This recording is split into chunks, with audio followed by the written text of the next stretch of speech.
selalu menganggap bahwa hanya bangsanya yang benar, sukunya yang benar, atau kampungnya yang bagus. Itulah ciri-ciri chauvinisme. Namun berikut ini Pak.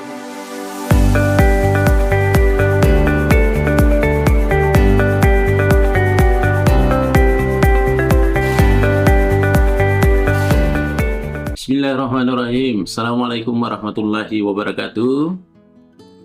Para pemirsa sekalian dimanapun berada, terima kasih atas segala atensinya yang senantiasa mencurahkan waktu, selalu menanti salah satu channel YouTube kita, Mr. Koronis. Komunikasi romantis dan humanis. Baik para pemirsa sekalian dimanapun berada, tentu saja saya mengaturkan terima kasih atas segala atensinya, selalu mencermati, selalu menikmati, selalu mengintai salah satu channel YouTube kita ini terkait dengan fenomena-fenomena komunikasi. Pada hari ini para pemirsa sekalian, kita akan bahas lagi satu tajuk, tentu yang tidak pernah terlepas daripada dinamika-dinamika komunikasi. Pada saat ini saya mengambil satu judul, tajuk, yaitu ada yang disebut dengan chauvinistic communication, ya, atau komunikasi chauvinisme. Bagaimana itu komunikasi chauvinisme, para pemirsa sekalian? Komunikasi chauvinisme tentunya adalah bentuk interaksi dan penyebaran pesan yang didasarkan pada rasa loyalitas, kejayaan, atau superioritas kelompok secara ekstrim. Ya, tentunya bisa jadi membabi buta dan tidak rasional. Ya, tentu saja istilah ini merujuk pada nasionalisme yang agresif. Ya, ada yang dikenal dengan patriotisme fanatik. Ya, namun istilah itu kini meluas ke ranah gender. Ya, ada yang disebut dengan male chauvinism, ya, yang berkait dengan suku atau hingga kelompok sosial lainnya.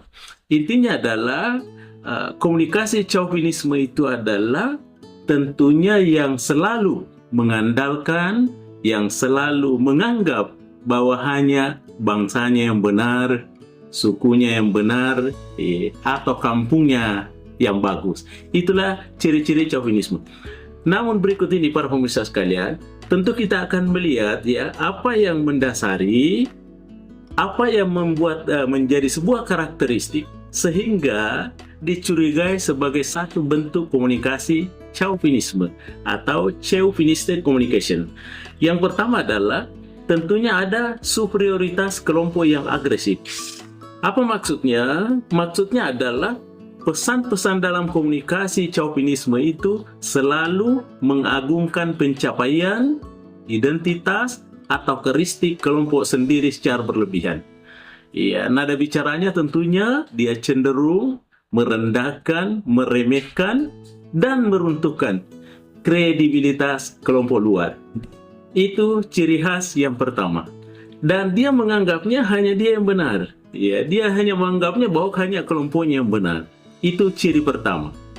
Kemudian ciri yang kedua, ada yang disebut dengan bias gender atau kultural yang kaku. Apa maksudnya? Bahwa dalam konteks ya male chauvinism, ya umpama chauvinisme budaya, tentunya komunikasi dicirikan oleh pengguna gaya bicara yang menggurui, merendahkan, atau menyepelekan kemampuan pihak lain. Istilah-istilah ini tentunya dia bernada seksis, ya, rasis, atau etnosentris, ya, etnosentris yang sering digunakan secara casual, seolah-olah hal tersebut adalah kebenaran umum. Ya, jadi intinya adalah selalu mengandalkan kelompoknya sendiri, selalu mengandalkan komunitasnya sendiri, yang lain dianggap tidak benar. Itu ciri yang kedua. Kemudian ciri yang ketiga, ada penolakan mutlak terhadap kritik. Iya, bagaimana itu? Komunikasi chauvinisme itu dia bersifat anti kritik, tidak mau dikritik. Setiap bentuk evaluasi atau koreksi atau pandangan objektif dari luar, meskipun itu ada berbasis data atau fakta, akan langsung dicap sebagai bentuk serangan atau pengkhianatan. Atau ada rasa iri dari kelompok lawan. Biasanya, komunikator akan merespon secara defensif dan emosional karena dia sifatnya anti kritik, tidak mau dikritik. Itu yang ketiga. Ciri khas yang keempat, para pemirsa sekalian, bagaimana ciri khas komunikasi chauvinisme yang keempat itu adalah penggunaan retorika prasangka. Iya, bagaimana itu penggunaan retorika prasangka? Iya, dia menggunakan argumen yang logis dan empiris. Iya, seakan-akan ya datanya itu adalah logis dan empiris. Padahal nyatanya tidak seperti itu. Ya, sehingga dengan demikian, komunikasi ini tentunya sangat bergantung pada generalisasi yang keliru. Ya, ada prasangka dan stereotip negatif terhadap kelompok lain. Tentu bahasa yang digunakan untuk itu adalah bahasa yang dirancang untuk mengunci cara pandang audiens agar selalu curiga dan memandang rendah pihak luar. Ya, itu ciri yang keempat. Ciri yang terakhir, para pemirsa sekalian, yang kelima adalah tentu ada dominasi dan keengganan berdialog setara. Apa maksudnya? Chauvinis tidak mengenal konsep kesetaraan dalam berkomunikasi. Mereka cenderung mendominasi percobaan, memonitoring pembicaraan orang lain, iya, dan kemudian dia tidak memiliki ruang untuk mendengarkan secara empati apa yang disampaikan oleh lawannya, lawan bicaranya.